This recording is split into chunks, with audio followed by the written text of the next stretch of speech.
retomando aqui, Raquel, a questão de tudo que você falou, né? Eu vou separar algumas coisas que eu gostei de você colocar os três pontos, né? Que você convida as pessoas e as crianças a se perceber, né? Um trabalho contemplativo, né? O olhar contemplativo, o vivido. São três. Retoma para a gente. A experiência da realização, da totalidade e a experiência livre. Bacana, então. E eu lembrei, dentro da psicomotricidade, alguns autores colocam que existem 3 momentos do corpo, né? De 0 a 3 anos, eles chamam de corpo vivido, que é aquele corpo que ele está aprendendo e está vivendo e está conhecendo, né? É um corpo totalmente presente no sentido de não ter amarras, não ter travas e estar ali, né? Na exploração. Ele né? Um corpo vivido plenamente. Um corpo percebido de 3 a 7 anos, né? Que ele começa já a ter uma percepção do espaço, do seu corpo, do esquema, né? Uma orientação. Então, ele está ali percebendo. E um corpo conhecido, que é a partir de 8 a 12 anos, que ele finalmente estrutura, né? Inclusive a sua lateralidade, sua organização espacial, né? O seu tônus. Então, é muito interessante quando eles colocam, isso é mais ou menos comum aos autores que eu ando lendo, né? Esses 3 momentos, porque eu acho, o que eu gosto dessa referência é que, se você pensar num corpo vivido, percebido e concebido, né? De 8 a 12 anos, mais ou menos, parece que esse corpo conhecido já se deu, já se está pronto, né? E eu acredito que, através do yoga e de toda a prática corporal, você pode reexperimentar essas fases, né? No seu corpo vivido, no seu corpo percebido, aonde você pode se perceber novamente sobre o que ele é e o que ele pode ser, e ser um novo corpo conhecido, né? Então, o que eu gosto de pensar é nessa fluidez que as práticas corporais permitem para a gente, até mesmo para nos conhecermos e conhecer o outro, né? Porque, assim como o nosso corpo, o que ele foi não é mais hoje, né? O que eu fui há 20 anos não é o que me representa hoje, né? Isso. Eu não sou uma coisa fechada que há 20 anos atrás eu agia assim, eu fazia assim, eu falava assim. Então, esse movimento, essa fluidez do ser, essa impermanência, né? Essa fluidez, essa possibilidade de mudar, esse fluxo, né? Que me encanta e que vem fazendo com que eu cada vez mais esteja aprofundando nessa temática de um ser integral, né? De um ser integral que pode olhar para si, né? E pode se ressignificar.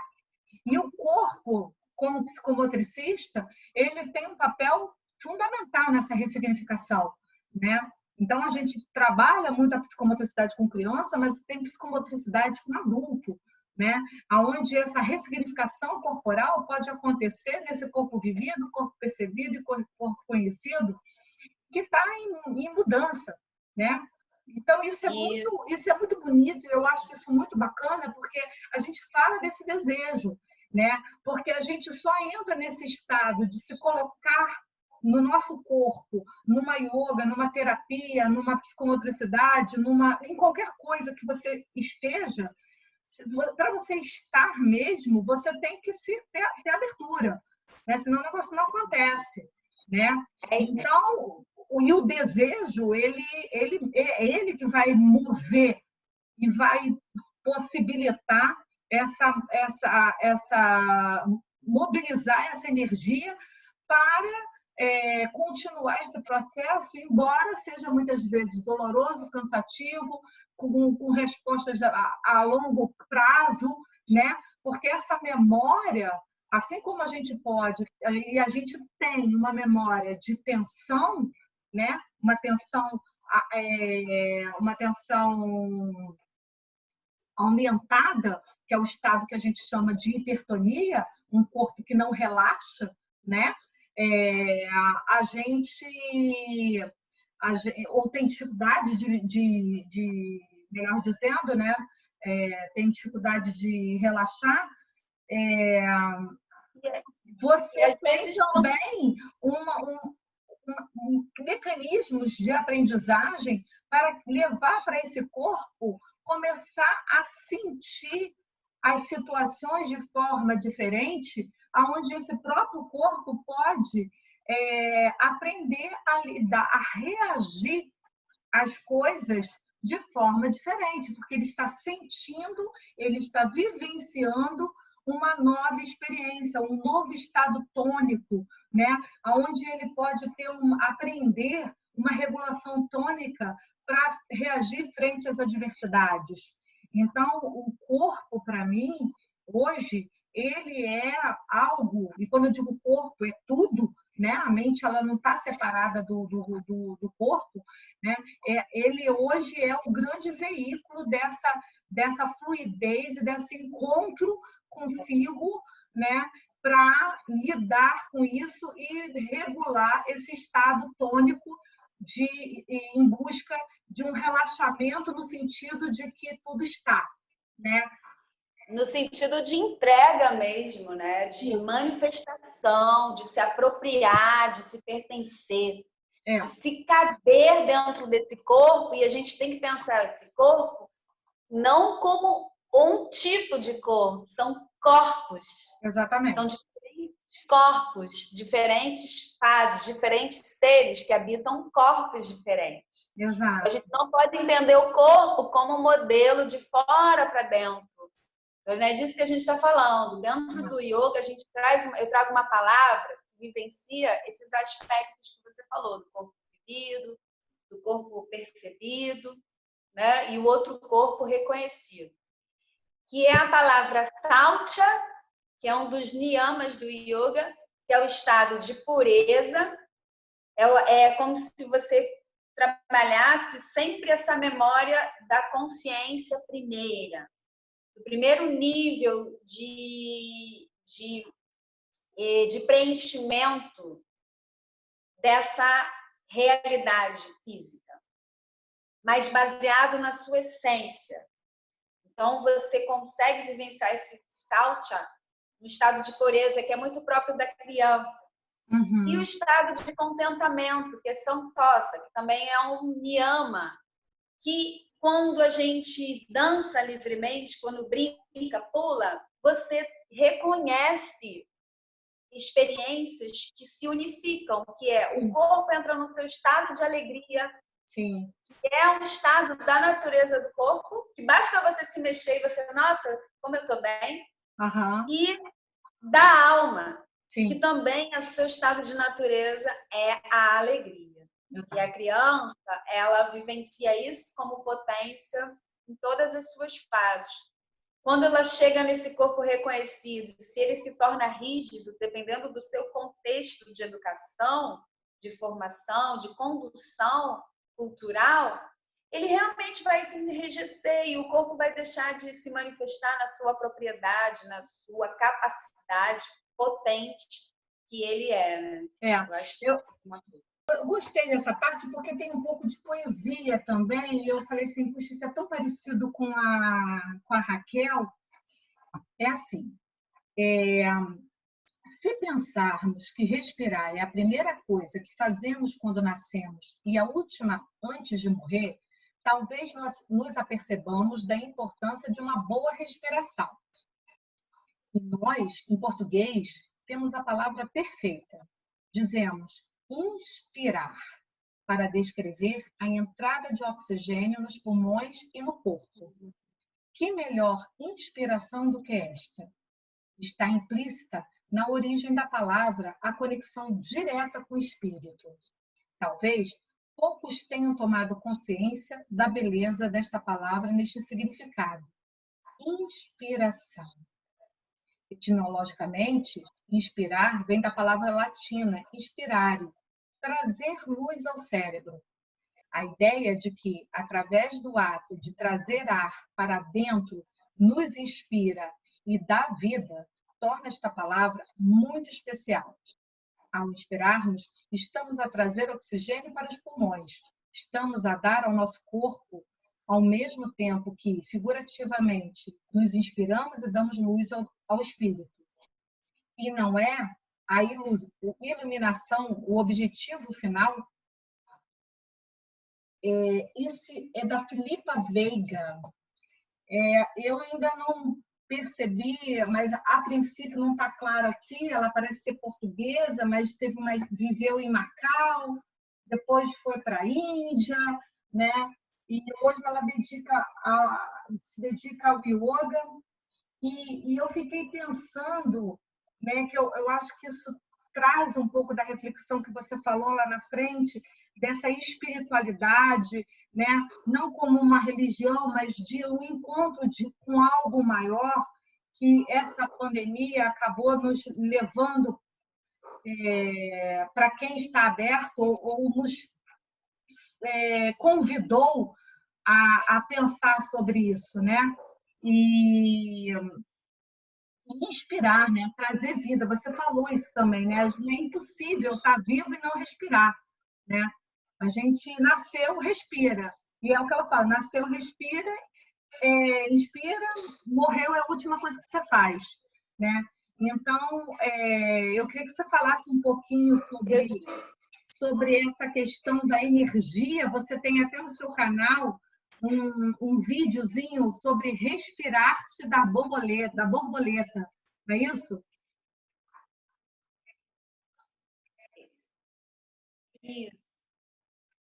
Isso. Então, eu estou com alguns cortes aqui no seu áudio. Como é que a respiração pode vir para essa família nesse momento que se sente tão sufocada? Sim, isso é verdade. É uma coisa muito forte que a gente tem que saber, que é o estado de espírito. O estado de espírito, o corpo nos diz como está o nosso estado de espírito. Uhum. Esse é um insight, inclusive, que eu estou tendo agora. Como está o seu corpo? Você vai saber como está o seu estado de espírito. Se está com muita dor, se ele está com rigidez, se você está se experimentando leve, se você está se experimentando alegre. Então, primeiro você precisa reconhecer esse estado de espírito e não pode se impor nesse espírito, nesse corpo. De agora, para quem nunca fez uma meditação, um pranayama, uma respiração, agora senta e faz. Exato. Não acho que seja por aí. Não acho. O silêncio a gente aprende. A criança, desde a barriga, ela escuta o barulho na barriga da mãe. Neném, né? Toda a nossa vivência humana, ela é promovida com muito barulho. A gente tem muitos barulhos, muitos sons. E a gente, quando a gente pensa nesse estado de espírito, nesse estado de corpo, a primeira frase que me ocorre é que o corpo que encontra silêncio quando faz barulho. Então, nessa experiência do corpo confinado mesmo, dentro de si, confinado às suas emoções sem vivenciá-la, a ter que pensar de fora para dentro, então a gente já tem um corpo asfixiado, intoxicado. Então, como é que você vai pegar e, de repente, respira aí, respira profundamente? Ei! Então, a gente tem que ter esse olhar muito maduro para essa experiência de si. Antes eu acho que não só a inspiração me importa, como a exalação me importa demasiadamente. Porque, às vezes, é muito mais um exalar nesse momento do que um inspirar. Uhum. Talvez você precise liberar muito mais do que trazer mais para dentro. Uhum. Então, é uma conversa da vida, é uma conversa como está o seu estado de espírito, o seu estado de corpo agora. É como você vai fazer um asana, uma postura, você inspira, você aciona o seu corpo todo de ar e você exala, e na exalação é que você é que você entra num estado de integração e não fica permanente, porque nova inspiração, nova exalação. O legal é fazer isso na sua matéria bruta. A gente vai chegar nessa inspiração poética. É na sua matéria bruta, não na sua idealização. Sim. Não na imagem que você faz de você, do ai que lindinho, bonitinho, e assim eu me sinto mais lindo diante do outro. Não! É você chegar no seu nervoso, chegar nessa produção que na nossa sociedade é tida como desqualificada. Mas não, lá é potência, é força, você condensa, e você vem trazendo como um vômito. E que a gente fala do vômito, né? Que para muita gente o vômito é uma coisa ruim, não é disso então a gente tem que parar de considerar coisas, isso é bom, isso não é bom, porque Sim. senão a gente não experimenta essa matéria bruta. Então esse que a gente traz e flui e vem, e de repente a pessoa está precisando disso. Exatamente. Para ela chegar no nível sutil e conseguir entender esse tempo, esse lugar do inspirar, e talvez seja muito rápido também esse encontro com a inspiração. Então não existe o certo e o errado, talvez seja muito rápido, porque a pessoa, nossa, era tudo o que eu precisava, esse inspirar, essa consciência. E esse respirar te fala disso. Você se imaginar nesse trabalho interno como uma obra de arte. Uhum. Então, essa força bruta, essa matéria densa, tudo que cabe em mim, tudo que está em mim, que é ativado e que antecede a linguagem, que não está no campo bonito das formas, mas que produz vida, que produz força, vitalidade, e você vai se tocando, vai se enfrentando nesse tônus, nessa matéria rígida, nesse lugar, e você vai trazendo depois um outro tato, um outro contato. E aí sim a gente começa a falar de entrar num estado de inspirar, exalar. Então você inspira e você libera, devolve, você consegue entregar a sua essência e ela se ativa, ela se relaciona e você inspira. Então é um estado de confiança que a gente vai desenvolvendo na prática. E o corpo, como esse lugar que você iniciou na fala, o corpo é o lugar da sustentação. Esse momento planetário, esse momento que a gente está vivenciando agora, da experiência de si, e de que algo que você busca e que você não vai encontrar em lugar nenhum, que o único lugar que você está buscando é você mesmo, é o corpo que vai te dar essa condução, essa propriedade para se pertencer. Então, ele vai precisar passar pelas suas camadas mais porosas, as suas camadas mais arrebatadoras, as suas camadas mais intensas, mais brutais, muitas vezes, e que a gente nega por muitas questões para dizer que a vida está aceita sim no pré-estabelecido. E é nessas camadas que você vai começar a modelagem, você vai começar a botar a mão na sua massa. Exato. Porque você faz essa escolha. Isso é manifestar arte. Isso é arte. Isso é autoconhecimento, essa vivência. E sim, você ir se atravessando nesses territórios, se atravessando na sua experimentação, exato, se dobrando nas suas articulações, exatamente, cedendo. Então, você vai começando a entender a sua estrutura, o seu esquema, onde você habita visceralmente. E a partir disso, dessa consciência do seu respirar, você vai acessando níveis mais sutis, mais genuínos, que também antecedem a linguagem, mas que dessa forma eles estão se canalizando e você começa a criar, você começa a organizar a sua produção de energia. E a criança, ela é pura produção de energia. Sim. Ela antecede a forma, ela nasce num pré-estabelecido, ela antecede a forma. E é importante que ela lide com a realidade, sim. Uhum. A gente precisa realmente realizar esses espaços que a criança vive. Ela nem sempre vai estar na natureza correndo lindamente. Sim. Ela vai estar dentro da casa dela. Então, como ela vai interagir criativamente e utilizando a sua energia? Deixa rolar no chão. Uhum. Parar com essa história de não, criança tem que rolar, deixa fazer umas cambalhotas, faz junto, ela precisa se mover, precisa se experimentar. Isso é muito importante. Deixa ela fazer, dá um raio de ação livre para ela, deixa ela tocar o seu contorno. Experimenta criar um círculo no chão e o que você quer experimentar? Qual é o bicho? Qual é o animal? Qual é a respiração?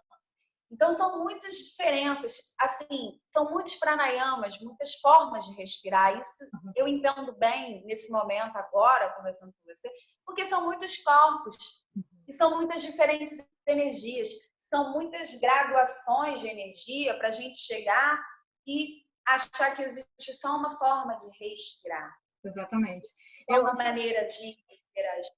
Eu fico pensando assim, quando você, né, é isso, às vezes assim, a gente não sabe, fica procurando, eu vejo muita gente angustiada hoje em dia, porque vê pessoas no Instagram, né, super bem, super tranquila e tudo, e faz isso, faz aquilo, e a pessoa está de saco cheio, ela não está aguentando mais, ela não dá conta de nada, né? Então, assim, num primeiro momento, essas pessoas ficam sufocadas, né? Dentro dessas imagens todas e desses referenciais, que parece que é assim que tem que ser, né? E pronto. E não se permite estar vulnerável nesse momento. O que eu fico pensando é se isso não será um convite para aceitar a nossa vulnerabilidade, eu me incluo nisso, né? Exatamente isso, aceitar o entendeu? Mas também olhar para esse né? Porque é isso, às vezes a gente só precisava disso, mas depois de um determinado momento é realmente olhar para isso, para que você possa se conectar com você e ver o que isso está dizendo, né? Do vulcão, me lembrou do vulcão, né? Que a criançada faz lá na sua aula, né? Nós todos temos esse vulcão, é da nossa natureza, o vulcão é natureza, né? Então, a gente pensar que a gente pode sufocar um vulcão com uma tampa de plástico, né? Vai ser uma coisa absurda. Vai implodir, né? E aí vai explodir. Exatamente. E aí todo mundo que está perto vai ser atingido. E aí surgem as doenças, né, Marcele? Surgem Exatamente. As doenças somáticas, né? Porque você não conseguiu abrir esse espaço de respiração, de exalação. Então, você não conseguiu renovar o seu ciclo criador. Então, naturalmente, o seu corpo ele vai ficar com energias bloqueadas, represadas. Então, ele não vai permear a sua plenitude, ele não vai conectar o seu estado de saúde plena, que é o estado de alegria, exato, de contentamento. Então, a gente vai ter, sim, muitos problemas, muitas questões aí que comprometem a saúde. Compromete a saúde. Por isso que os asanas, as posturas, eles são ações psicofísicas, porque eles estão nesse alinhamento, integrando a nossa mente, o nosso corpo e as nossas emoções, porque a gente não é uma coisa só. Então, a gente não é somente o vulcão e a gente não é somente a força sutil. A gente vive num campo numa grande linha, né, que se a gente for pensar de tensão, que existem várias, é um degradê de energias, né, várias graduações ali de energia.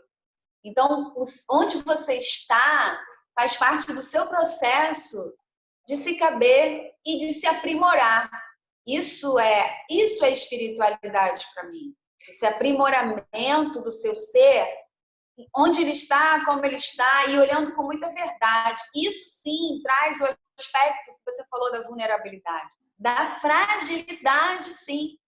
Sim. Porque da mesma forma, você só pode fazer contato com a sua força quando você faz contato com a sua fragilidade. Exato, exatamente. Enquanto você nega a fragilidade, você não tem totalidade do seu ser. Então, Exato. você não pode manifestar em seu estado de equilíbrio.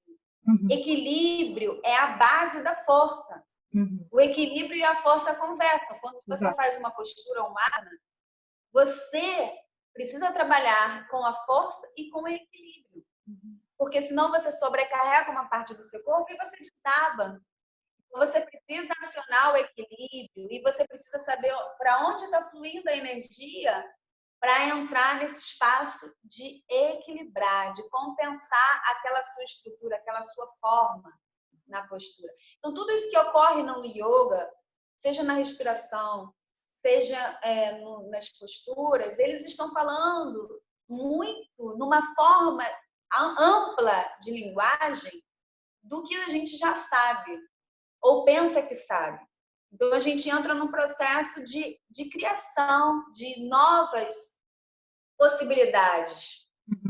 E é isso que os pais hoje, as mães hoje, elas precisam realmente se colocar em territórios de experimentação para alcançar essas novas crianças. Porque a gente está falando de uma infância que também tem um ambiente virtual. Hoje me cai uma ficha. A gente tem um tempo virtual, a gente tem um tempo real, a gente tem um tempo do pensamento, e a gente tem um tempo dos outros, e a gente tem tantos tempos. Então, a gente, se tentar organizar tudo isso, vai dar ruim. Você tem que começar a fazer a sua grande dança, o seu fluxo. E eu falo isso não é porque eu estou fazendo bonitinho, não. É porque são questões que eu abordo dentro de mim. Porque eu sempre me avalio. Eu tenho sempre esse olhar crítico, artístico sobre mim, sobre as minhas experiências. Não é que eu estou conduzindo, mas é porque eu me olho com a responsabilidade das minhas ações. Por onde eu estou indo, o que eu estou escrevendo, o que eu escrevo com o meu corpo. Quais são as histórias que eu vou deixando? E, sim, então, é uma investigação. A gente tem que se compreender como uma investigação. Porque você investigando o seu ser, você deixa escritas para os nossos, para as outras gerações. Então, você vai passando por territórios internos, existenciais, que você, quando se depara com uma situação, que nós somos seres humanos, mesmo com as suas diferenças, a gente fala, olha, eu já passei por aqui, talvez você possa experimentar, talvez seja esse seu dispositivo ou seu gatilho, ou que pode constituir um novo estado de ser, assim, um novo momento.